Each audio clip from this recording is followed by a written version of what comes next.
Hello, welcome. Thank you for joining us on this edition of News 2. I'm Sandra Gabansing. It was back to school time in the territory, and Governor John deJongh visited several schools across the territory Tuesday morning as part of his annual first day of school tour. The governor was able to visit 5 schools, and top of the list for St. Croix was Central High's reopening. News 2's Erica Parsons has more. Governor deJongh made the rounds Tuesday for the first day of school, greeting students and teachers from the elementary level all the way up to high school. I like to take the opportunity to go around and not necessarily just look at the physical campus. Really what I like to do more than anything is to talk to the students and also to the teachers and the administrators to see exactly if we're at least meeting their expectations within the first day of school. The governor visited E. Benjamin Oliver and Joseph Gomez elementary schools on St. Thomas. Everything seems from a physical point of view at least to be at where it's acceptable to the students and to the parents and to the staff. His first stop on St. Croix was Central High. The school was closed for the second half of its last semester because of a sewer problem. It's good to be home.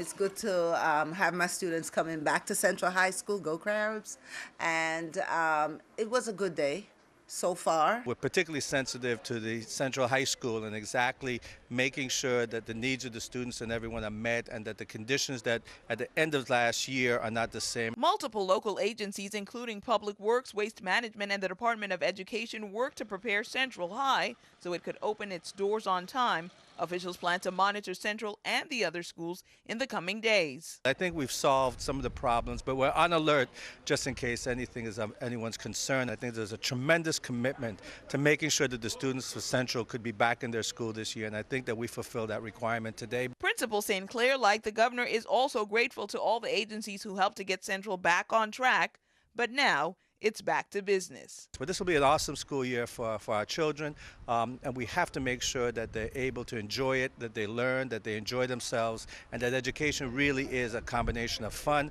and learning at the same time. I am looking forward to an excellent school year, and we're doing great things at Central High School. Erica Parsons, News 2. Governor John deJongh also visited the Claudio Elementary School and the John H. Woodson Junior High on St. Croix. He will tour St. John's schools on Wednesday. Now, as a reminder, Central High Principal Janice Sinclair reminds parents to attend orientation so students can report to class on time.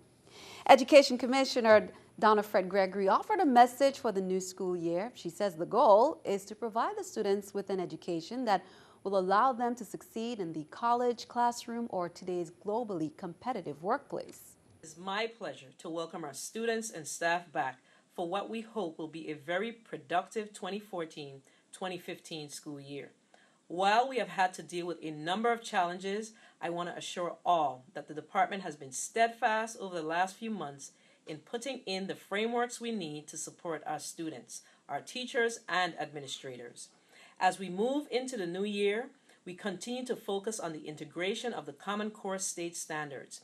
These new standards will help our children develop the critical thinking, problem solving, and analytical skills they need while preparing them for a new online assessment in the spring of 2015. Meanwhile, Governor John deJongh declared September 2nd the day of the VI Fathers March and the last days of August, the back-to-school days of prayer. And although the usual marches didn't happen this year, the message remains, according to a major organizer, retired Judge James Carroll, who says they'll be coming out in full force next year.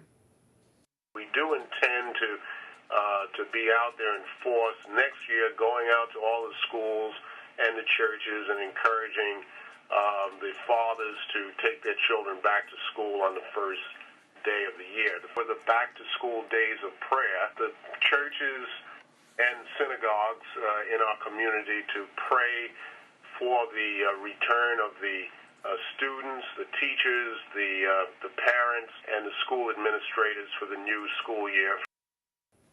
And in other news, traffic going into Gallows Bay was blocked Tuesday morning after masked gunmen held up a local bank. The Gallows Bay Bank of St. Croix was robbed by 2 suspects after 10, and that's according to police. Officers shut down several roadways to search for a Chevy Equinox the thieves were reportedly in. Officials aren't saying just how much money was taken, but the vehicle was recovered before noon in a nearby parking lot. According to the preliminary investigation, police determined that the two suspects actually parked a gray Equinox outside of the bank, went into the bank. Both were armed, both were wearing hoodies and masks, and one of the suspects went behind the counter and removed money from there while the other one stayed at the door. One was dressed in a khaki pants, multicolored sneakers. He had locks in his hair and, of course, like I said, a black hoodie. The second one was in a camouflage pants and shirt with a camouflage hoodie.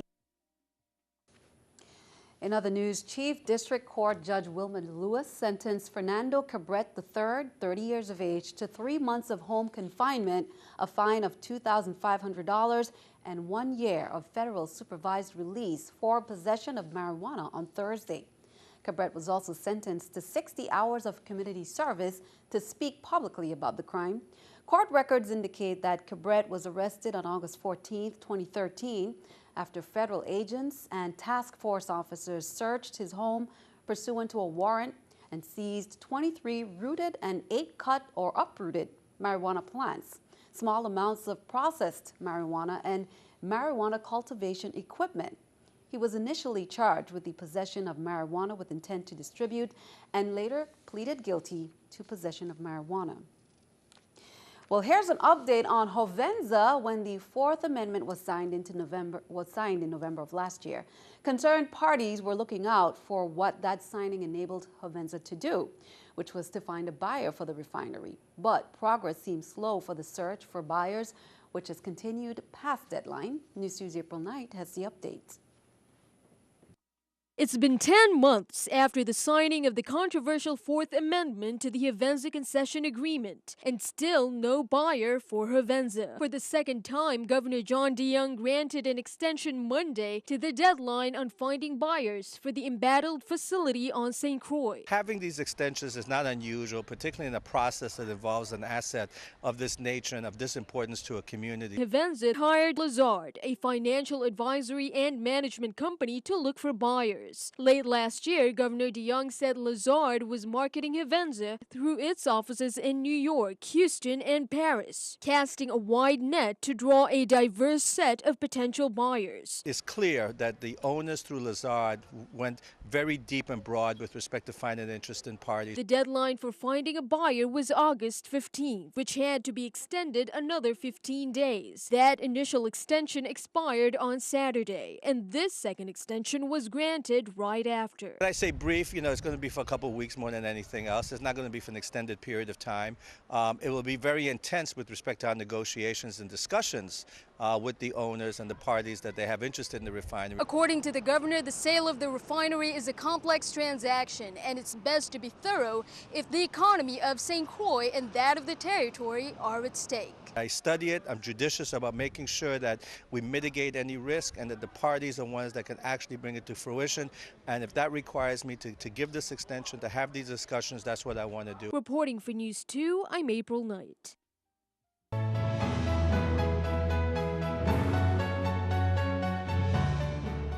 Well, it was a festive Labor Day weekend over in Smith Bay on St. Thomas. Residents and friends came together for various carnival activities. Now, early Labor Day morning, Smith Bay hosted Juve, where residents danced away in the wee hours of the morning to the music of jam band, Poison, and DJ Champion. It began at the bottom of Cassie Hill and ended at the ballpark. Then it was time for the 4th annual parade presented by the Smith Bay Community Action Foundation. Some of the participants included the Majorettes, St. Thomas and Charming, the Clowns, Indians, the Bouncers Band, Avengers Band, and Bobby and the Moo-Moos. The Grand Marshal was Joan Tiny Williams and the village honoree Patricia Phillips. Roy Chesterfield is the president and founder of the organization, Samuel Ray, who serves as the vice president, and organizational members such as Tiffany Schmidt worked tirelessly behind the scenes. They think that the turnout was very, very good. WAPA customers on Feeder 8 in St. Croix will be without power for about 15 minutes on Wednesday, but it's for a good cause. During the scheduled interruption, the authority will transfer those existing Feeder 8 customers from the Richmond substation to the new Midland substation. Midland came online Tuesday and will be the distribution point for customers in the West. Officials say the newly constructed substation is expected to improve reliability and reduce line losses. Meanwhile, an electrical service interruption is also scheduled on St. Thomas Wednesday, September 3rd from 5 a.m. to 9 a.m. in the sub-base area. 10 customers from the entrance to the Randolph-Harley Power Plant to the WAPA Water Department will be affected, while line crews work to elevate primary lines and neutral for feeders 8A and 7A to prepare for the impending arrival of propane storage tanks for the authority's ongoing propane project. While that work is in progress, motorists are advised to use extreme caution. Well, here's an update on the illegal injection case with Tracy Lane Garner of Jackson, Mississippi, who was sentenced Tuesday in Hinds County Circuit Court. She was convicted Friday of depraved heart murder and conspiracy to commit wire fraud. She was sentenced to 5 years on the wire fraud charge. Now, as we reported, Garner was charged in the death of St. Croix native Karima Gordon. Natasha Stewart was also convicted of manslaughter earlier in Karima's death and sentenced to 7 years. The family of Karima Gordon say they can finally try to work on healing and closure. Cindy Frontal, Karima's sister, took the stand earlier today and asked for the maximum sentence. After the verdict was handed down, she said, "Today will not just be a punishment, but it will be a deterrent and a message that illegal butt injections will not be tolerated and punishable by law." The American Red Cross USVI chapter encourages everyone to take the first step during National Preparedness Month, recognized in September, by creating a disaster plan for their household. Now, volunteers of the USVI chapter will participate in the Preparing Together program. This initiative, targeted to the elderly and the developmental disabled population, is a collaborative effort with the Salvation Army and St. Luke AME Church, with the support from the Developmental Disability Council. Each participant will be assigned a volunteer called a buddy who will assist them in the preparation of a personalized disaster preparedness plan. This program will take place on St. Croix, St. Thomas, and St. John from September 10th through September 12th. You can call the American Red Cross for more information. Be sure to stick around. Your News 2 AccuWeather forecast is coming up next.